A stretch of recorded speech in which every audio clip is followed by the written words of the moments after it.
An update tonight. An arrest has been made in connection with the Trinity County girl who was found safe today in Colorado after being reported missing. The Trinity County Sheriff says on Monday, a welfare check was placed on 8-year-old Haven Barker. According to the sheriff, Haven made an outcry to Child Protective Services claiming illegal activity was happening in the home where she was living. Investigators got involved and contacted her school. It was determined that the child had not been back to school since the outcry had been made, and that the parents had attempted at that time to withdraw the child from the school over the phone.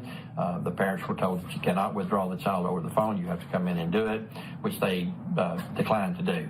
So the school was concerned, friends were concerned, and then obviously, ultimately law enforcement is now concerned because we're involved. So we continued the investigation by contacting family members. And several family members told us that they tried to pawn the child off on them as well. This man, Charles Chas Estep, was taken into custody for a parole violation in Texas. The sheriff tells us he is the boyfriend of Haven's mother. There's no word on when he will be extradited to East Texas.